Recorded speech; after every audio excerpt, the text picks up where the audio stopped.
Wala doon si Sara Diskaya. Di ba? Oh.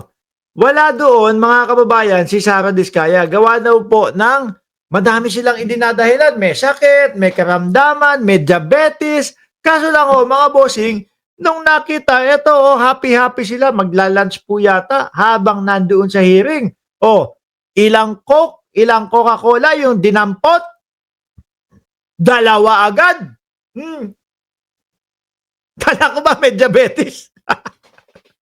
Akala ko ba may diabetes? Ano sabi dito? Liitan ko sa akin. Sabi ng GMA Public Affairs, watch video ni Sara Diskaya na umiinom ng soft drinks. Pinag-uusapan ngayon sa online. Viral ngayon ang video ni Sara Diskaya kung saan makikitang umiinom siya ng soft drinks sa pagdinig sa Senado. Ngayong September 25, ang ilang netizen kinwestiyon ang kanyang ginawa. Matatandaan kasi noong September 9, hindi nakadalo si Sara sa pagdinig ng Senado at isa sa binanggit na dahilan ng kanyang asawa na si Curly ay pagkakaroon ng diabetes. Mukhang nagsisinungaling lang yan kapag kaganyan, no? It could be Diet Coke. Anong Diet Coke? Ma'am Aba, ang Diet Coke kulay parang kulay silver o kulay puti. Yung lata nun. Di ba? Hintayin natin si Mr. Right, babalik yun.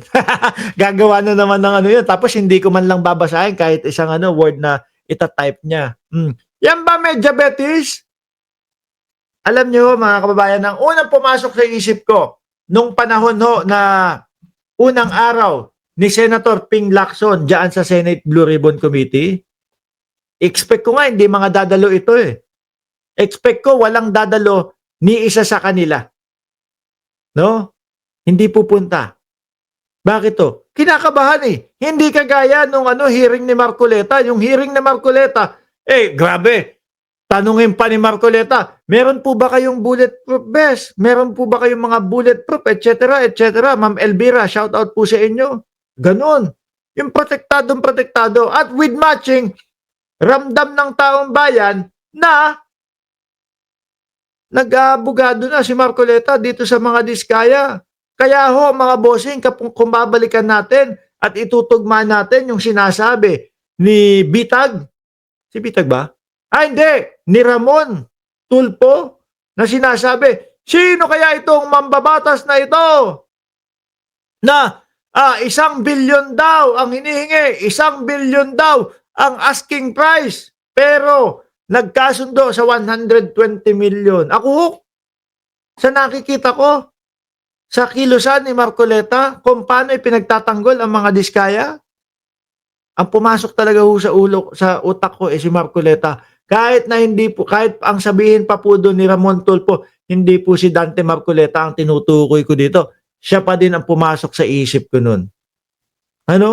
Hindi naman niya tayo masisisi kung siya yung isipin natin doon sa pinapatamaan ni Ramon Tulfo Kasi ramdam na ramdam natin. Banat ng Coke!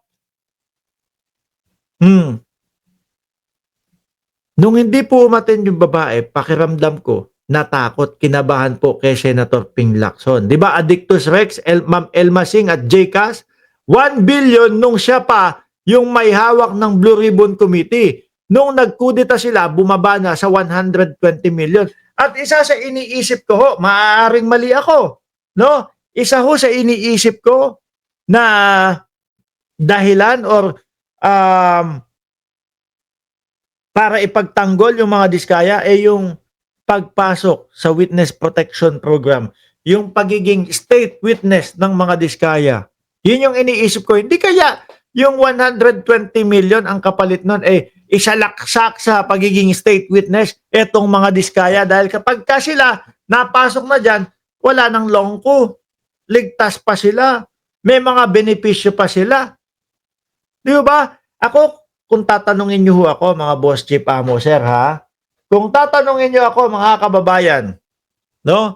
Between Diskaya at dito kay Bryce Hernandez, alam ko, mga mabibigat po lahat yung mga pinaggagawa nitong mga ito. Pati si Bryce Hernandez. Pero kung susubukan at kung susukatin natin mga bossing kung sino ang mas karapat-dapat at nakikipagtulungan sa alagad ng batas at dito sa hearing na ito para maresolba at maituro yung mga mastermind. Mas kay Bryce Hernandez po talaga ako, mga bossing. No? Siguro kung sakali man na ganun ang mangyari, maging witness protection program, meron pa ding meron pa ding pagkakakulong kay Bryce. Pero bababaan na lang. Di ba? Ganyan ang nakikita ko na dapat mangyari. Kasi mas cooperative po siya eh. Mas nagtuturo ho siya eh. At eksakto yung mga tinuturo niya. Etong mga ito, halata sa pag inom-inom pa lang ho ng Coca-Cola, mga kababayan, halata na ayan, diabetes, tapos dalawang Coca-Cola. Di ba? Sabi ni Myla Godjit kahapon, duda na ako sa witness ni Marcoleta, imbestigahan. Dapat, sabi, ay mukhang maiimbestigahan po talaga yan, ha, mga boss. Nagmamatigas, nagmamatigas yan, mga diskaya kasi sinasandalan politiko. Parang walang kwenta nga lang ho sa kanila, Sabi ni Ma'am Aba, Bryce, very innocent looking. Gaano kaya talaga kaloko? Yun nga iniisip ko eh. Biruin mo, kapag kayong nando sa camera, nando sa Senado, parang yung kawawa Pero kapag kayong talagang nasa labas na, biruin mo, papasok ng kasino, ilang milyon ang ipapatalo. Di ba? Masaya Dalawa pa. Paano yan? Di ang atake ng diabetes ito. Alisin ko na nga mga kababayan. Eto nga, dakuin natin mga bossing. Dakuin natin ngayon, madami palang nangyari talaga doon sa hearing na yon.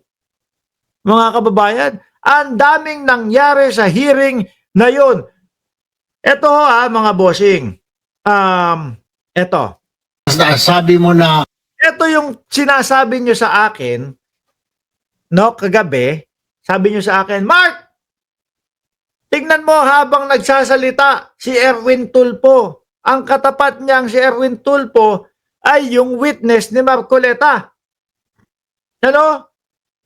Yung lalaki daw na yun na nasa likod ni Erwin Tulfo, sumesenyas, mga kababayan.